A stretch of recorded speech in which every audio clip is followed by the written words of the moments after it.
More than 2 years after Elon Musk told a YouTuber that he was serious about manufacturing a flying car, the Maverick billionaire on May 21st tweeted that the Tesla Roadster to be launched in 2022 will be able to fly, though very briefly.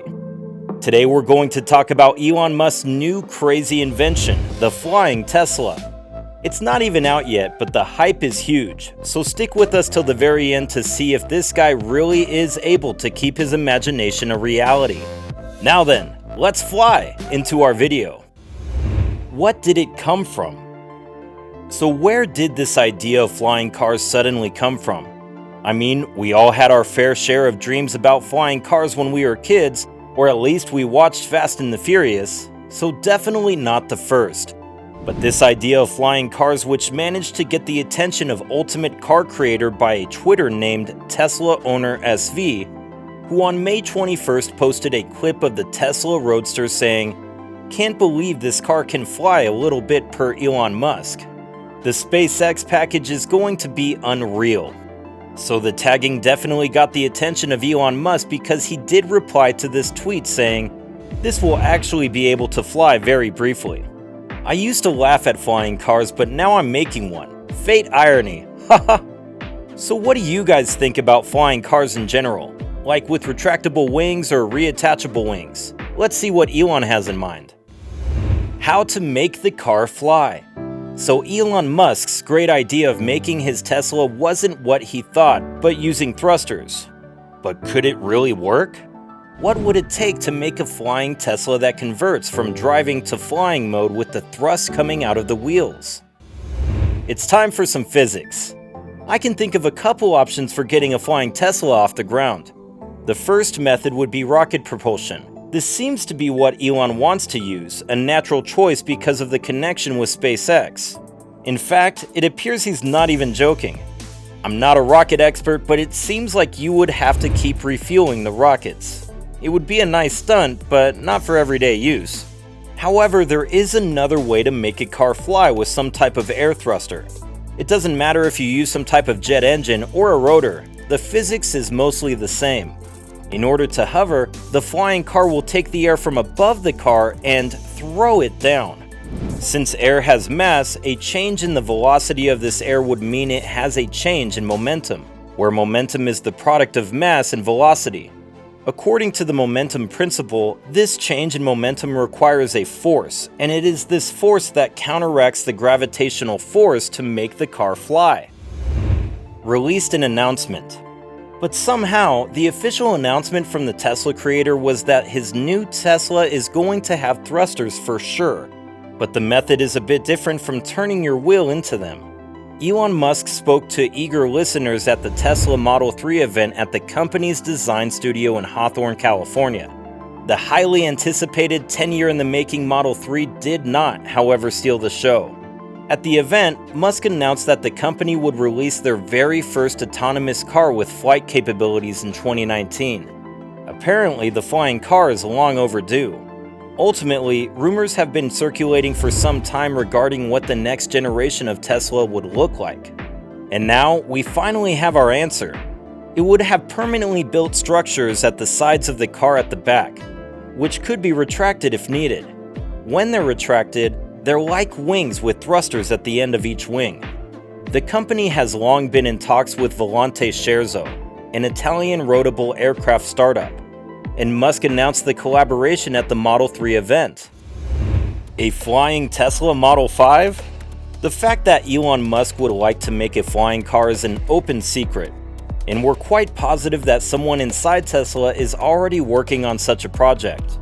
While we keep on waiting for it, Tesla's CEO took it to Twitter to praise the concept of a hypothetical Tesla Model 5 by the British industrial designer Tom Abbott Davies. The EVTOL, Electric Vertical Takeoff and Landing Vehicle, which Abbott Davies started to conceptualize while he was still a student in 2014, took inspiration from Manta Ray. It's a one-passenger vehicle with 3 battery-powered engines, a 1,250 kilowatt rear motor plus a dual 650 kilowatt brushless engine, and a fuselage made of magnesium with a titanium shell. According to Mr. Musk himself, batteries suitable for commercial flight would have to pack a density of at least 400 to 500 watt-hours per kilogram. Whereas right now, the best batteries available can only achieve a density of 250 watt-hours per kilogram.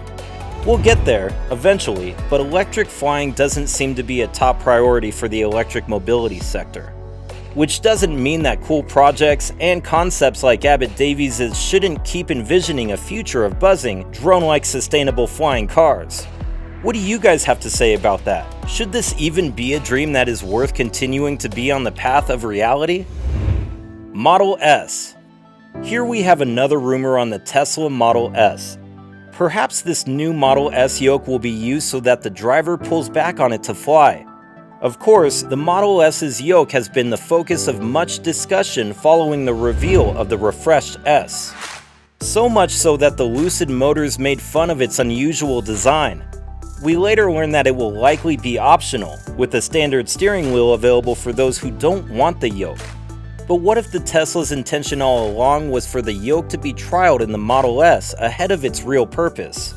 That being, to enable the flight that Musk speaks of in the new Tesla Roadster. Word of how the yoke might control the car came to us via Twitter, see the various tweets below.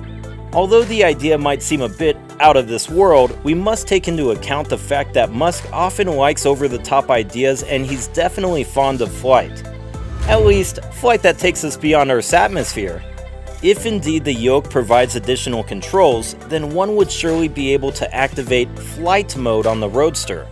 Now we don't believe the Roadster will actually leave the ground, but perhaps by pulling back on the yoke, those SpaceX thrusters will get activated and provide the ultimate acceleration. However, with the Tesla Model S Plaid Plus doing 0 to 60 miles per hour in 1.99 seconds, and the Roadster surely even quicker than that, the activation of those thrusters would definitely make the car feel as though it's flying. So does this mean we misunderstood the entire flying car theory? Was it just used as a metaphor to say how fast the car would be? I'm sure we'll know what's true and what's false when and if we really see a flying car out there. Think of all the futuristic movies made with flying cars. They would be a reality in no time if Elon managed to make this flying car, and we would be able to say sayonara to traffic jams. Let's start some sky jams, am I right? Why do we need flying cars? I mean, sure, we had this making cars fly, I mean literally, but why do we need them to fly rather than be on the road like usual? And why do you think that way? Leave us a comment down below. Now let me share with you some advantages and disadvantages of having flying cars around. Advantages. The flying car significantly reduced emissions.